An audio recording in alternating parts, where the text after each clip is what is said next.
Within the past months, we've witnessed a fair amount of coming out of the executive and legislative branches, but there's been little transparency when it comes to the judicial branch, and particularly the U.S. Supreme Court. Here to talk about some of the leading issues surrounding our nation's highest court and its secretary is BNC's legal analyst, Adrienne Lawrence. Thank you for joining us, Adrienne. Thanks for having me. Of course, we have a couple questions for you. And the first one is why the Supreme Court is still sitting on Trump's tax returns. I mean, this is something we've known about for about a year now. Yes, that's right. So for the past 4 months, SCOTUS has not ruled, and by SCOTUS, I mean the Supreme Court of the United States. It hasn't ruled on that question of whether Trump must be forced to release his tax returns, whether it's by way of the accounting firm that he used or through himself. And this is with regard to that criminal investigation that is going on right now in New York that's been launched by the Manhattan District Attorney Cy Vance.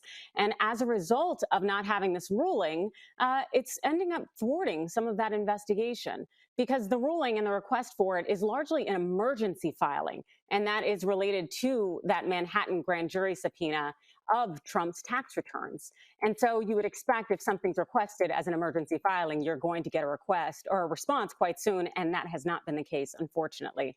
And we're wondering what is going on here. But what we do know is that Chief Justice John Roberts has made an effort, especially recently, to divorce the court from any appearance of impropriety by way of involvement in politics. And we saw that in the last few weeks where he refused to sit as the largely the president, the judge of the impeachment trial against Trump, that second impeachment trial. Because despite the fact that it was his job under the Constitution, the Chief Justice did not want to be involved in that political realm. And so that may be the appearance of at least what he is doing and the court is doing right now with not deciding that decision with Trump's tax returns. But in the end, it looks political. So it is something that we want to continue to watch, and hopefully SCOTUS will issue an opinion. And over the past few years, the Supreme Court has dramatically altered the way it decides most cases. And that's without acknowledging or justifying this radical shift. And justices forego the usual appeals procedure and instead use something called the shadow docket. Can you tell us a little bit more about that and what its benefits are, if any? Yes, so the shadow docket has become a hot issue within the last few years, in part because it's essentially referring to these decisions, these orders that are decided in the shadows. They might come out at Thursday, Tuesday at 2 a.m., but essentially what they're doing is rushing decision-making behind closed doors. And these used to be rulings on emergency orders. They could range from anything very mundane in terms of whether you can file a larger brief, but really where they've been used more is been this area where we've had more decisions that should have been substantive. So you're seeing these rulings coming out of the shadow docket that really should be decisions, because the thing is, we need to know how the court is applying the rules. How is it applying the law, the standards? And we're not seeing that.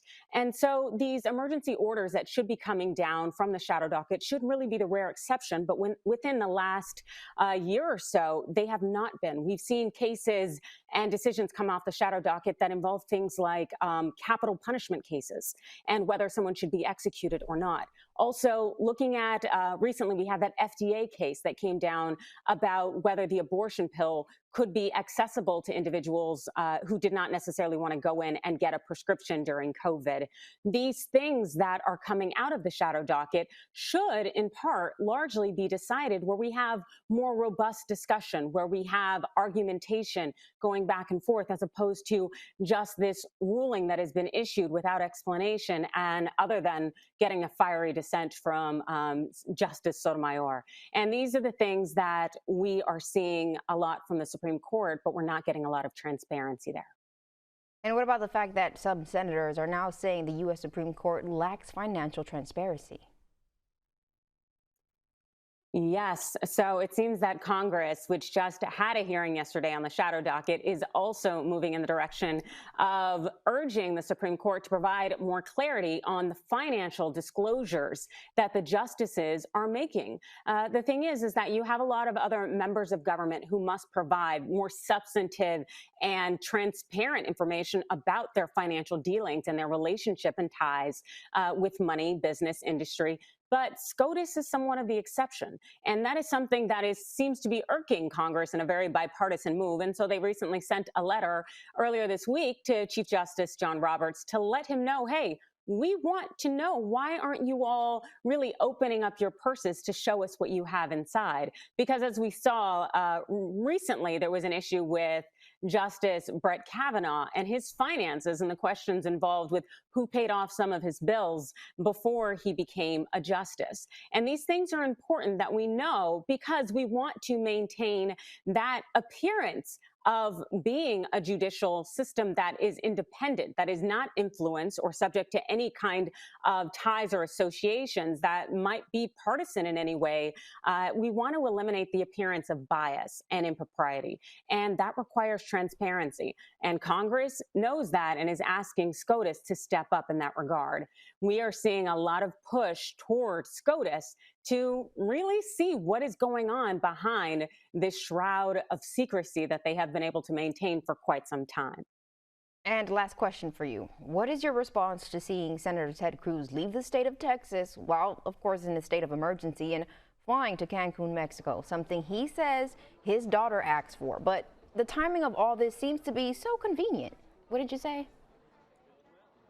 All right, so that is not a legal question, and I did not prepare for that. So I'm going to give it to you as I would an Adrienne Lawrence format.